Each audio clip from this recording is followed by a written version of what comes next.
The laboratory trembled, circuit boards flying like shrapnel as another prototype disintegrated in a spectacular cascade of electrical fury. Dr. Elena Rodriguez stood frozen, safety goggles askew, her dark hair wild, and singed at the edges. Smoke curled around her like a defeated ghost, carrying the acrid smell of burning silicon and shattered dreams. "Again," she muttered, brushing debris from her worn lab coat. Marcos Santos, her lead engineer, let out a groan that was half laugh, half despair. "That's the 17th iteration this month, Elena. The Confederation Review Board is going to." "They're going to what?" Elena interrupted, her voice sharp with defiance. "Reject us. Cut our funding. We're already operating on scraps and borrowed time." The converted shipping container that served as their laboratory was a testament to their desperation and determination. Salvaged equipment lined makeshift metal shelves.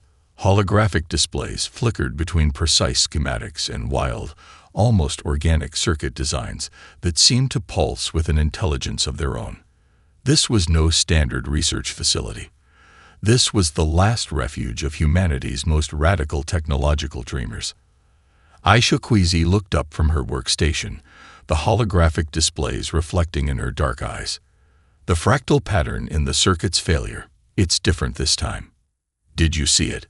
Her fingers danced across a transparent interface, capturing the moment of destruction in microscopic detail. Elena moved closer, her scientific curiosity momentarily replacing her frustration. The circuit's destruction wasn't random.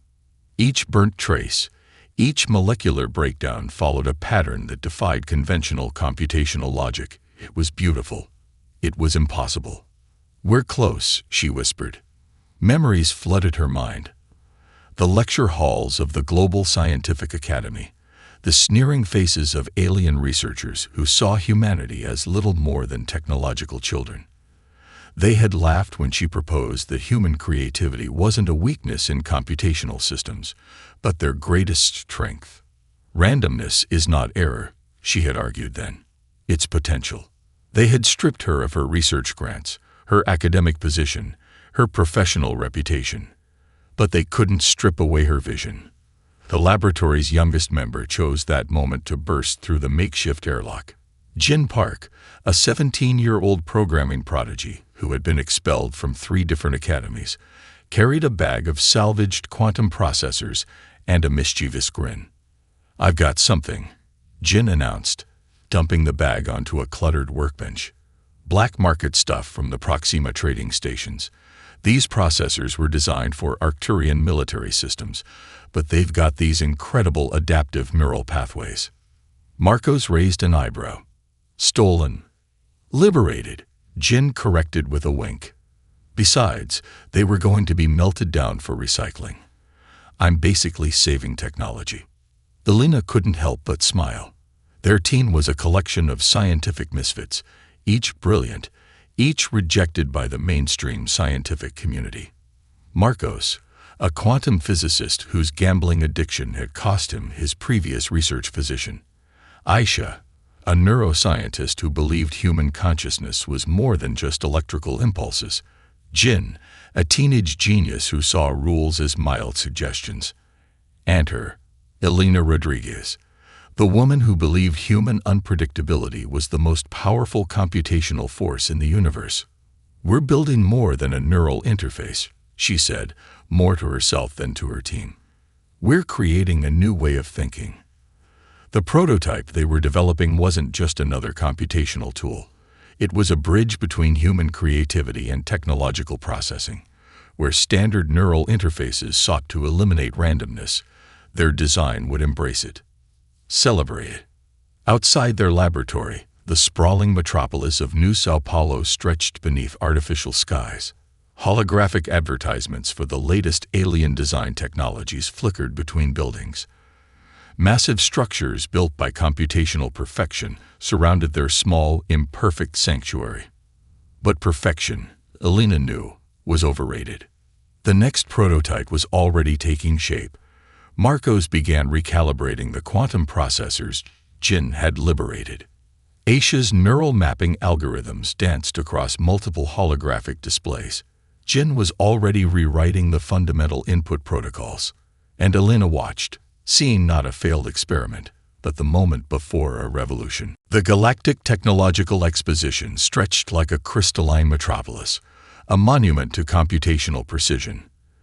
Alien delegations from across known space moved through holographic corridors, their technological prowess displayed in elaborate pavilions that hummed with algorithmic perfection. Humanity's section was always the smallest, tucked into a corner like an afterthought. Not this year. Elena Rodriguez adjusted her presentation interface, her fingers trembling slightly beneath a veneer of absolute confidence. The neural interface prototype was carefully concealed, a delicate web of quantum processors and adaptive circuitry no larger than a human palm. Beside her, Marcos looked like he might be sick, while Jin vibrated with barely contained excitement. The exposition hall fell silent as the Xeran delegation entered. Krellax, the lead scientific advisor, moved with the precise movements of a being engineered for computational efficiency.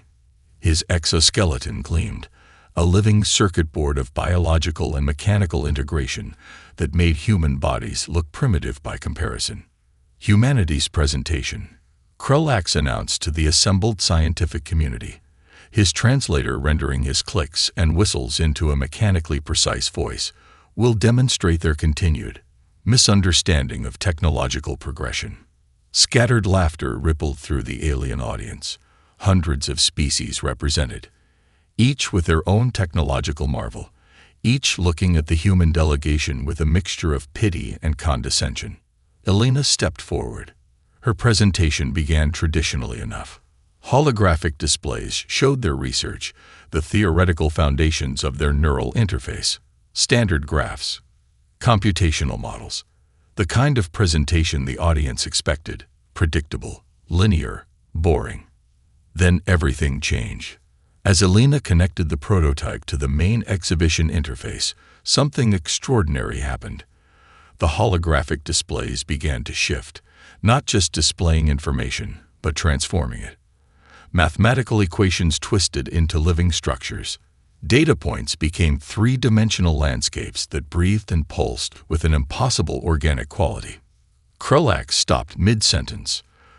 The neural interface wasn't just processing information, it was reimagining it.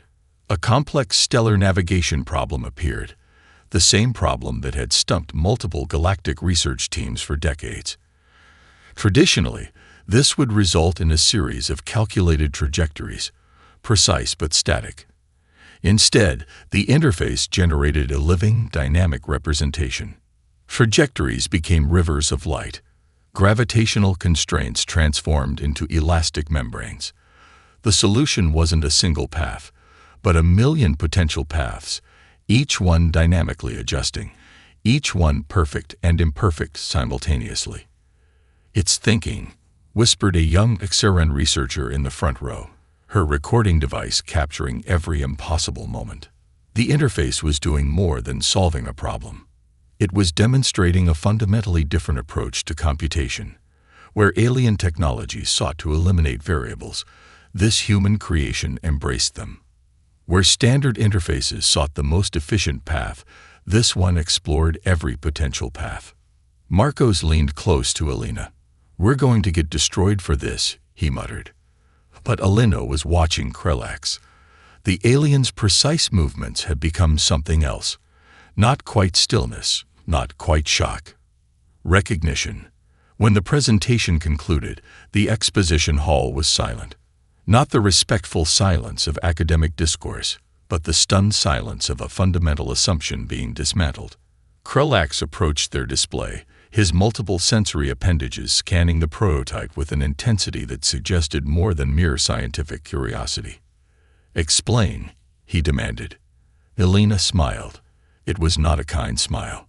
"Creativity," she said, "is not a bug in the system. It's the most advanced computational method in the universe." A murmur ran through the crowd. Some alien delegations looked intrigued. Others looked terrified. The young Xeran researcher who had recorded the presentation was already transmitting the data to her superiors. She knew, with a certainty that burned through her computational circuits, that everything was about to change. Humanity had just crashed the most important technological party in the galaxy, and they were just getting started. The secure transmission came 3 days after the exposition, encrypted through channels that shouldn't exist.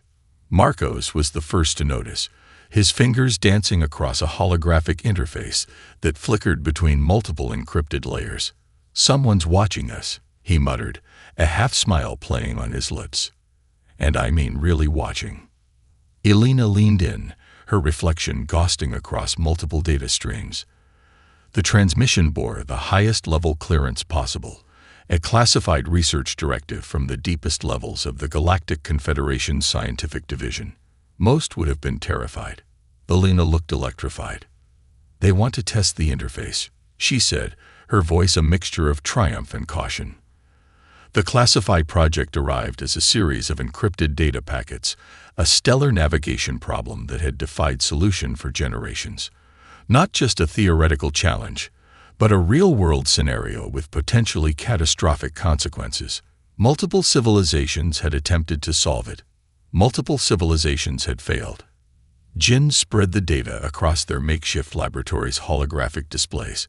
Quantum calculations, stellar drift projections, gravitational anomalies that twisted standard computational models into impossible knots. To any other research team, it would have looked like an unsolvable nightmare. To them, it looked like an invitation.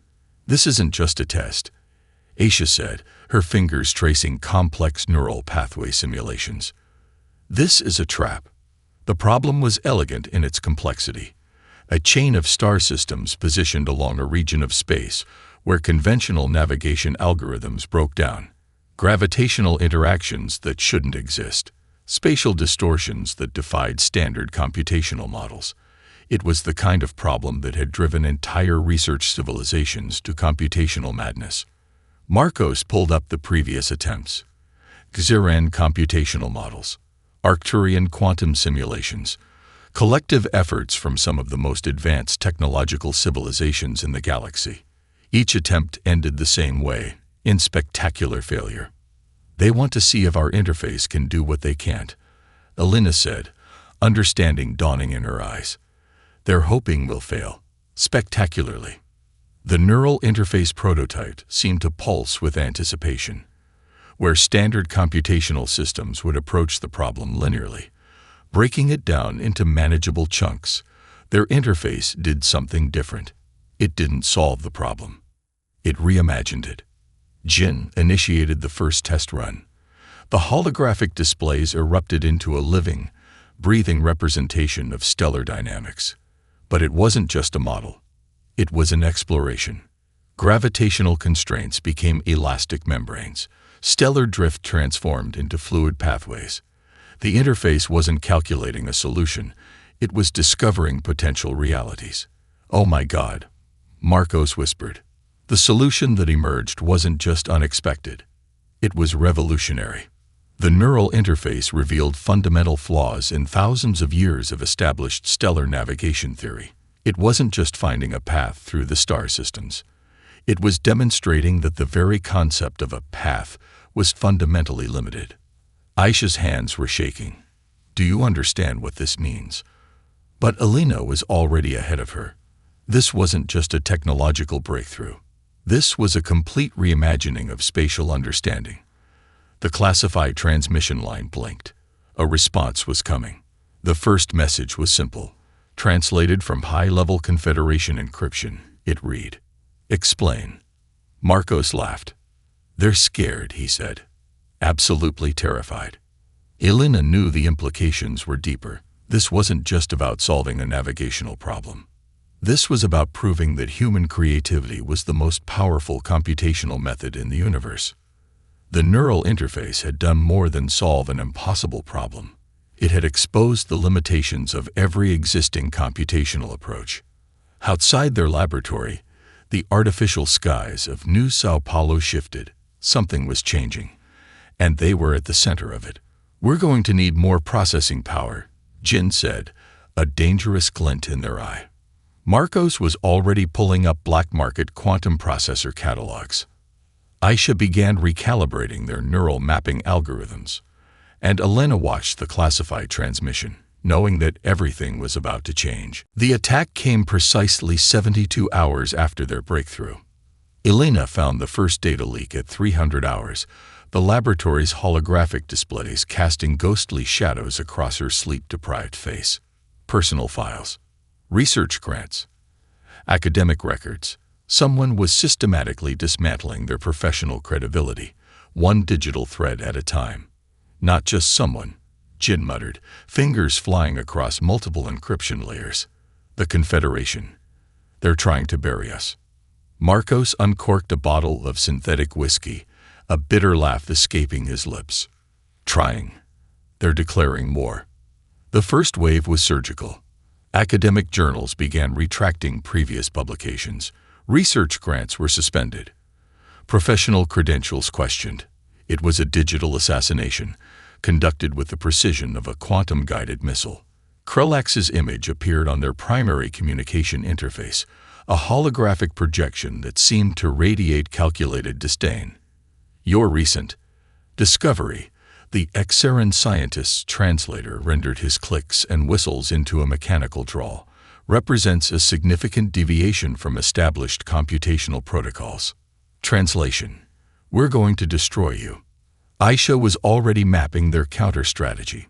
She had spent years building a network of marginalized researchers, brilliant minds pushed to the edges of scientific communities across multiple species: humans, rejected Arcturian theorists, outcast Proximan computational linguists, a constellation of brilliant misfits who understood that true innovation never comes from the center.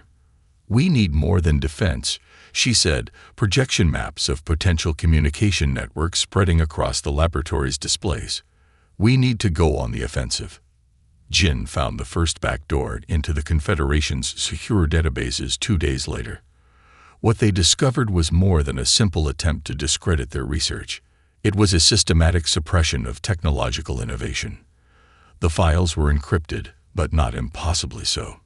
Layers of computational security that seemed impenetrable to most researchers were child's play to their neural interface.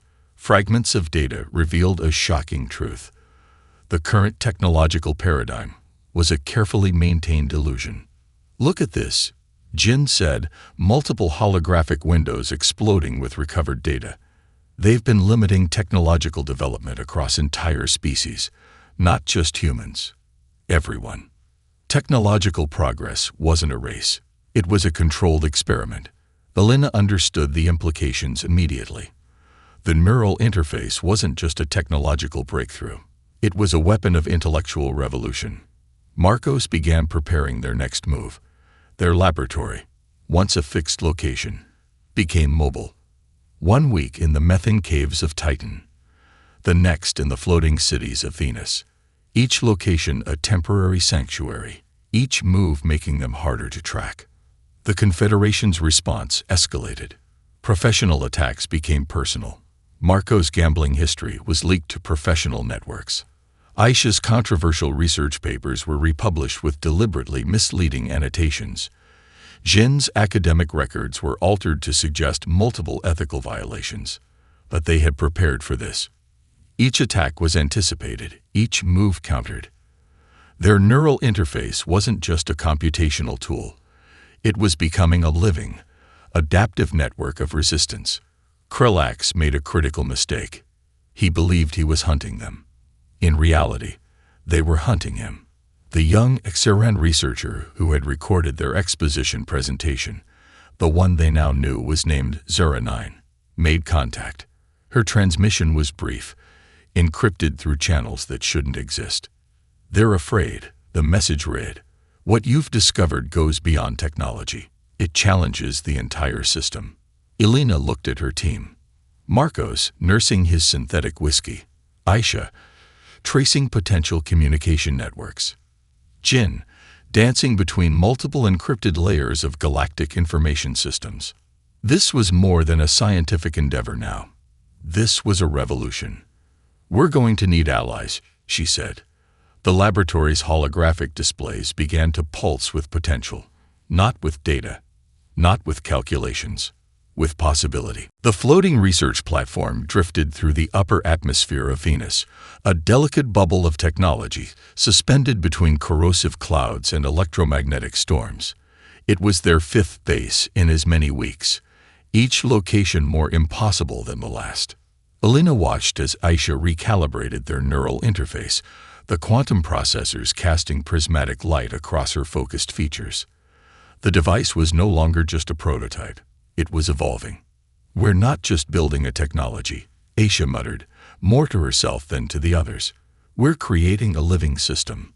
Their network of allies grew with each passing day. Dr. Kamal Reza, a brilliant Proxima neurotechnologist who had been exiled for suggesting that consciousness could exist beyond binary computational models. Dr. Electra 7, a synthetic intelligence rejected by the Arcturian Research Collective for demonstrating excessive creative divergence. Zara 9, the young Xeran researcher who had become their most unexpected ally. Marcos entered, carrying the case of black market quantum processors. "Our friend in the Titan research station came through," he announced, dumping the components onto a flexible holographic workstation. These were supposed to be destroyed. Military-grade stuff that wasn't supposed to exist. Jin was already dismantling the processors, their fingers moving with the precision of a surgeon and the excitement of a child on holiday. "Look at the neural pathways," they breathed. "These aren't just computational units. They're almost alive." The neural interface was changing. With each new location, each new piece of technology they integrated, it became something more than its original design. Where standard interfaces sought to eliminate variables, this one embraced them, celebrated them. A transmission came through, encrypted, bouncing through multiple quantum relays to avoid detection. Zara 9's holographic projection flickered to life. "They're tracking your movement," she warned, her exoskeleton's translation matrix rendering her clicks and whistles into precise human language. "The Confederation is mobilizing resources across multiple star systems." Elena studied the projection. The young Xeran researcher had become more than an ally. She was becoming part of something larger. "We need more than just defense," Elena said. "We need to demonstrate that our approach isn't just different. It's superior." Their next target was ambitious, a computational problem that had stymied multiple galactic civilizations, a complex neural mapping of interspecies communication that had defeated every previous attempt. Where standard interfaces would try to create a direct translation matrix, their neural interface did something different. It didn't translate. It understood. Aisha loaded the initial data set, communication patterns from 17 different species, linguistic structures that defied traditional computational models, subtle nuances of communication that went beyond mere language. The neural interface began to work, but it wasn't calculating, it was exploring. Linguistic patterns became living landscapes. Communication structures transformed into dynamic breathing entities. The interface wasn't finding a translation, it was discovering the conversation. "My God," Dr. Kamal Reza whispered, watching the holographic displays. "It's not just processing, it's learning." Outside their research platform, Venus's toxic atmosphere swirled. Electromagnetic storms painted the sky in colors that no human eye had ever witnessed. Inside, something revolutionary was taking shape. Marcos pulled up their recruitment network, researchers who had been pushed to the margins. Brilliant minds told their ideas were impossible. A constellation of scientific rebels spread across multiple star systems. "We're building more than a technology," Elena said, watching the neural interface pulse with an almost living energy. "We're building a revolution." Jin looked up, a dangerous glint in their eye. They have no idea what's coming. The neural interface continued its work, not just solving a problem, reimagining what a solution could be. In the toxic skies of Venus, surrounded by the most advanced rejected technology in the galaxy, they were writing the next chapter of computational evolution. And they were just getting started. The first warning came as a quantum pulse, a cascading wave of astronomical data that cut through their most secure communication channels like a knife through quantum fabric. Zera 9's holographic projection materialized in their research platform, her exoskeleton trembling with an emotion that transcended her species' typical computational precision. "It's happening," she transmitted. "The Omega cascade is accelerating." Elena understood immediately. This wasn't just another scientific challenge. This was an extinction-level event. The Omega cascade was a stellar phenomenon that defied every known law of astrophysics, a chain reaction of stellar collapses that would obliterate entire star systems, not just destroy them, but fundamentally unravel the fabric of space-time in ways no civilization had ever witnessed. Marcos pulled up the initial data sets, 17 different computational models from the most advanced civilizations in the galaxy, 17 complete failures. "They've been tracking this for decades," he said, his voice a mixture of awe and terror. "Every major galactic civilization has thrown their best computational resources at this problem. And nothing." The holographic displays filled with failed projection models, Xeran quantum computational arrays, Arcturian multi-dimensional analysis systems, collective efforts from species whose technological capabilities made human achievements look like primitive scratching. Each model ended the same way: total system collapse. Jin was already interfacing their neural prototype with the incoming data streams.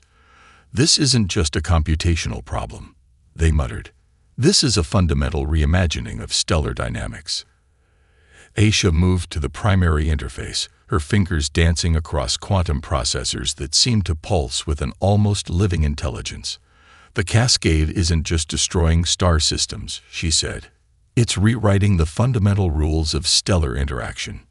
The Confederation's final transmission was clear, a last-ditch effort that spoke to the magnitude of the threat.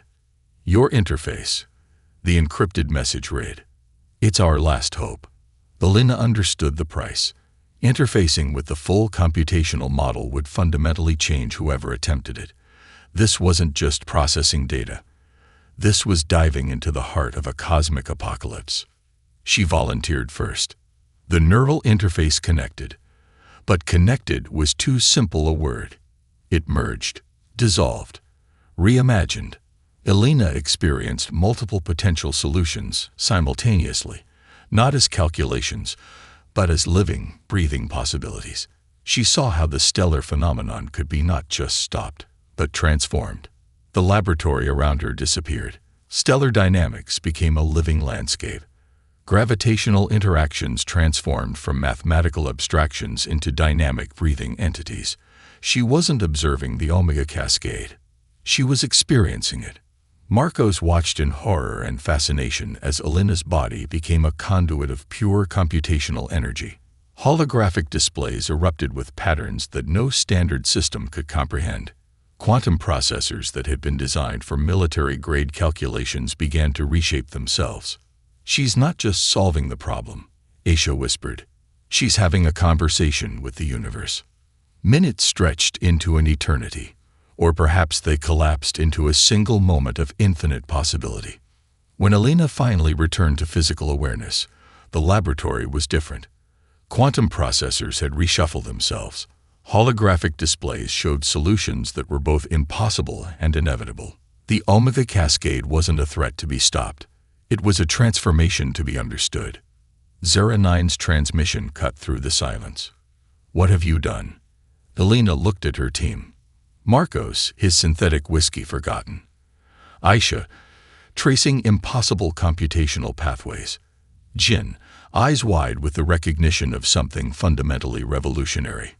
"We've changed everything," she said. Outside their research platform, the universe seemed to pause, waiting. Something extraordinary was about to happen. The aftermath of Elena's interface with the Omega cascade was nothing short of revolutionary. Galactic communication networks erupted with impossible data. Transmission centers across multiple star systems received computational models that defied every established scientific understanding. Where previous approaches saw the stellar phenomenon as a destructive force, Alina's neural interface revealed it as a transformative event, a cosmic rebirth rather than an apocalypse. Krelax arrived personally 3 days later, his massive exoskeleton looking almost fragile against the converted research platform's delicate quantum interfaces. The lead Xeran scientist, who had once mocked their work, now moved with a mixture of reverence and barely contained scientific hunger. "Explain," he demanded. But this time, the word wasn't a dismissal. It was a genuine request. Alina understood something profound had changed. The neural interface wasn't just a technological tool anymore. It had become a bridge between different forms of intelligence, a universal translation mechanism that could transform how entire civilizations understood computation, creativity, and existence itself. Zera 9, the young Xeran researcher who had become their most unexpected ally, began analyzing the retrieved data. Her multiple sensory appendages interfaced with their holographic displays, revealing layers of computational complexity that no previous system had ever conceived. "This isn't just a solution," she transmitted, her exoskeleton's communication matrix struggling to render the complexity. "This is a complete reimagining of stellar dynamics." Marcos studied the new computational models, a half-empty bottle of synthetic whiskey forgotten beside him. The neural interface had done more than solve the omega cascade problem. It had exposed fundamental flaws in thousands of years of established scientific thought. Jin was already working on expanding the interface's capabilities. Where standard computational systems saw limitations, their neural interface saw potential. Each failed projection became a new avenue of exploration. Each computational dead end transformed into a pathway of discovery. Aisha mapped the interface's evolutionary trajectory. It wasn't just learning. It was growing, adapting, becoming something more than a mere technological tool. The first official Galactic Confederation hearing was a spectacle unlike any previous scientific presentation. Delegations from 17 different species watched as Alina demonstrated how their neural interface could transform seemingly impossible computational challenges. Krelax, once their most vocal critic, had become an unexpected advocate. "This is not just a human achievement," he declared to the assembled scientific community. "This is a fundamental reimagining of intelligence itself." Unexpected alliances formed. Species that had been technological rivals for millennia suddenly saw a different path forward. The neural interface wasn't just solving problems. It was creating a new way of thinking that transcended species, computational limitations, and established scientific paradigms. Dr. Kamil Reza, the exiled Proximan neurotechnologist, transmitted a message that captured the moment's significance. "We are witnessing the birth of a new form of intelligence," he said, "one that does not seek to eliminate variables, but to celebrate them." The implications were staggering. The neural interface could potentially solve computational challenges that had stymied entire civilizations. But more importantly, it demonstrated that creativity was not a weakness in computational systems. It was their most powerful feature. Alina looked at her team. Marcos, tracing impossible computational pathways. Aisha, mapping the interface's evolutionary potential. Jin, already dreaming of the next impossible challenge. They were no longer just researchers. They were revolutionaries. "We're just getting started," she said. Outside their research platform, the universe seemed to pulse with new possibility. Stellar dynamics that had once seemed threatening now appeared as intricate, beautiful systems of transformation. The omega cascade was no longer a destruction event. It was a cosmic rebirth. Zera 9's final transmission of the day captured the moment's significance. "Humanity," she transmitted, "has changed everything." The neural interface continued its work, not just solving problems, not just learning, but reimagining what was possible. 5 years after the omega cascade revelation, the universe looked fundamentally different. The neural interface, once a prototype in a converted shipping container, had become the most transformative technological platform in galactic history. No longer confined to human researchers, it had evolved into a collaborative system that bridged species, computational methodologies, and entire civilizational understanding. Elena Rodriguez stood in the Central Galactic Research Hub, a massive orbital station that represented the new collaborative approach to scientific exploration. Around her, researchers from 17 different species worked in harmony, their computational interfaces pulsing with the living, adaptive energy first discovered in their original prototype. Krulax approached, his once rigid exoskeleton now modified to better interface with the neural network. Where he had once been a fierce critic, he was now their most passionate advocate. "The annual conference begins in 30 minutes, he transmitted. "Are you prepared?" She smiled. Preparation was no longer about rigid presentation. It was about possibility. Marcos maintained the core computational infrastructure, his once erratic genius now channeled into maintaining the most advanced research network in galactic history. Jin continued to push the boundaries of the interface, constantly finding new ways to embrace computational creativity. Aisha had become the primary theoretical architect, mapping how consciousness and computation could evolve together. Their original team was no longer just a research group. They were the architects of a new understanding of intelligence. The neural interface had transformed everything. Where previous technological paradigms sought to eliminate variables, this system celebrated them. It didn't just process information, it explored it. It didn't just solve problems, it reimagined them. Zera 9, now a primary liaison between multiple species, approached with a new challenge. The Arcturian Deep Space Exploration Team has encountered a computational barrier, she transmitted. Traditional methods have failed. Elena understood immediately.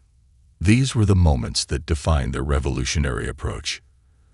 The Central Hub's primary interface came alive, not with static data, but with a living, breathing representation of the computational challenge. Where previous systems would generate linear solutions, their interface created a multidimensional exploration of potential approaches. "We're not looking for an answer," Elena explained to the assembled researchers. "We're having a conversation with the universe." The demonstration was both simple and profound. A computational challenge that had stymied multiple civilizations for generations transformed before their eyes. The solution wasn't a single path, but a million potential paths, each one dynamic, each one alive with potential. Outside the research hub, the stars themselves seemed to pulse with a new understanding. Humanity was no longer seen as a secondary civilization. They were the pioneers of a new approach to intelligence, one that celebrated creativity, embraced uncertainty, and saw computation as a living, evolving system. Dr. Kamil Reza, now the primary theoretical architect of the neural interface's evolutionary potential, transmitted a final message for the conference records. "Intelligence is not about elimination," he said. "It's about exploration. It's about understanding that the most powerful computational method is the one that can reimagine the question itself." The neural interface continued its work, not just solving problems, not just learning, but constantly discovering new ways of understanding. Elena looked at her team. Marcos, tracing impossible computational pathways. Aisha, mapping consciousness and computation. Jin, already dreaming of the next impossible challenge. Zera 9, bridging species and understanding. They had done more than create a technology. They had started a revolution. As the conference began, the universe watched, not with fear or resistance, but with a sense of infinite possibility. Humanity had changed everything, and they were just getting started.